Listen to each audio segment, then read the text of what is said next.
Hello, good evening everyone. I am Aditya. I am studying 1 year diploma in Health and Safety Environmental Management in Karavadi's Institute of Fire and Safety, Udupi, authorized training center of BSS. I am applying for the World Skills Council Career Development in HSC officer. Here I am talking about the PP in Kannada. ಇದು helmet, ಒಂದು green colour helmet. ಇದನ್ನು HSC officers use ಮಾಡ್ತಾರೆ, ಇದನ್ನು supervisors use ಮಾಡ್ತಾರೆ, ಹಾಗೆ ಇದನ್ನು workers employers use ಮಾಡ್ತಾರೆ. ಇದನ್ನು ಚಿನ್ ಸ್ಟ್ರಾಪ್ ಅಂತಾರೆ. ಚಿನ್ ಸ್ಟ್ರಾಪ್ ಅಂದರೆ ನಿಮಗೆ ಹಾಕೊಳ್ಬೇಕು. ನಾವು ಲ್ಯಾಡರಿಂದ ಮೇಲೆ ಅಥವಾ ಕೆಳಗೆ ಹೋಗುವಾಗ ಬೀಳಬಾರ್ದು, ಅದಕ್ಕೆ ಇದನ್ನು ಹಾಕೊಳ್ತಾರೆ.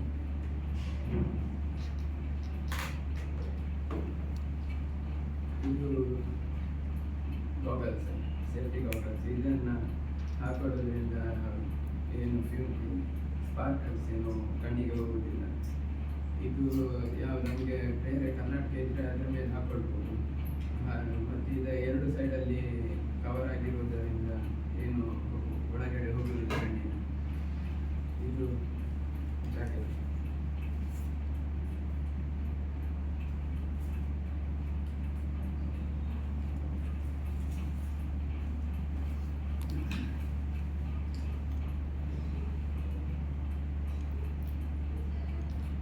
ಇದನ್ನು ವರ್ಕ್ ಸೈಡಲ್ಲಿ ನೈಟ್ ಸಮಯದಲ್ಲಿ ಎಲ್ಲ ಗೊತ್ತಾಗಬೇಕಂತ ಹಾಕೊಳ್ತಾರೆ. ಇದನ್ನು ಕ್ಯಾಟೈಸ್ ಅಂತ ಹೇಳ್ತಾರೆ.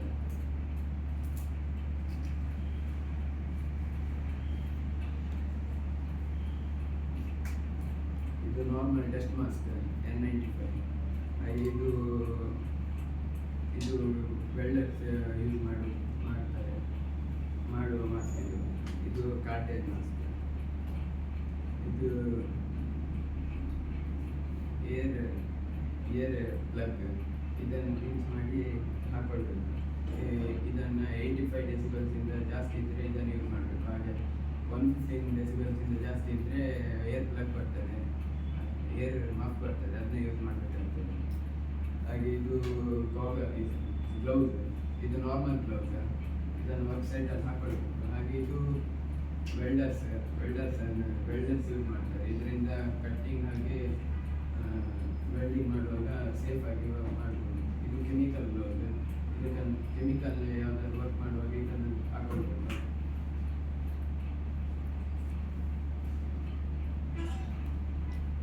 ಇದು ಫುಲ್ ಬಾಡಿ ಹಾರ್ನೆಸ್.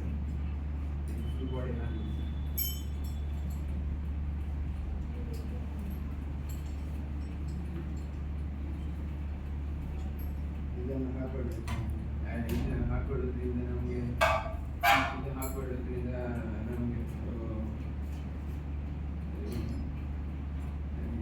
ಎತ್ತರದ ಜಾಗದಲ್ಲಿ ಈಸಿಯಾಗಿ ಇದು ಮಾಡ್ಬೋದು. ಹಾಗೆ ಹೆದರಿಕೆ ಆಗೋದಿಲ್ಲ.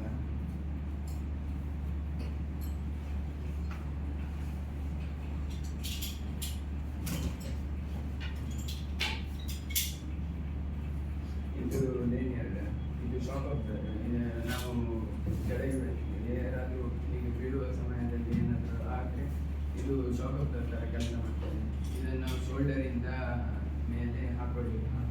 ಇದನ್ನು ನಾವು 1.8 ಮೀಟರ್ಸಿಂದ ಜಾಸ್ತಿ ಹೈಟಲ್ಲಿ ಕೆಲಸ ಮಾಡೋದರಲ್ಲಿ ಇದನ್ನು ಹಾಕೊಳ್ಬೇಕು.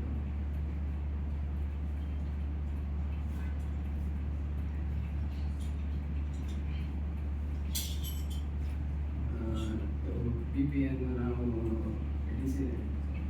ಕ್ಲೀನಾದ ಜಾಗದಲ್ಲಿ ಇಟ್ಕೊಳ್ಬೇಕು. ಹಾಗೆ ನಾವು ಯಾವ ವರ್ಕಿಗೆ ಯಾವ PP ಬೇಕಂತ ಕರೆಕ್ಟಾಗಿ ಇದು ಮಾಡಿಕೊಳ್ಬೇಕು. ಹಾಗೆ ನಾವು PP-ಯನ್ನು ಒಂದು ಬಾರಿ ಯೂಸ್ ಮಾಡಿದ ಮೇಲೆ ಅದು ಡ್ಯಾಮೇಜ್ ಆಗಿದ್ವಾ ಇಲ್ವಾ ಅಂತ ನಾವು ಚೆಕ್ ಮಾಡಿ ಹಾಗೆ ನೆಕ್ಸ್ಟ್ ಸರಿಗೆ ಅದನ್ನು ಯೂಸ್ ಮಾಡಬೇಕು. ಏನಾದರೂ ಡ್ಯಾಮೇಜ್ ಆಗಿದ್ದರೆ ಅದನ್ನು ಯೂಸ್ ಮಾಡಬಾರ್ದು. ಯಾಕಂದರೆ ಅದು ನೆಕ್ಸ್ಟ್ ಯೂಸ್ ಮಾಡಿದರೆ ಏನಾದರೂ ಅಪಘಾತ ಆಗ್ಬೋದು. ಹಾಗಾಗಿ ನಾವು PP-ಯನ್ನು ನಾರ್ಮಲಾಗಿ ನೋಡಿಕೊಂಡು ಯೂಸ್ ಮಾಡಬೇಕು. ಅದು ಒಂದ್ಸರಿ ವರ್ಕ್ ಆದ ಮೇಲೆ ಅದನ್ನು ಒಂದ್ಸಲಿ ಇನ್ಸ್ಪೆಕ್ಷನ್ ಮಾಡಬೇಕು. ಅದು ಸರಿಯಾಗಿದ್ದರೆ ಮಾತ್ರ ಆ ಮಾಡಬೇಕು.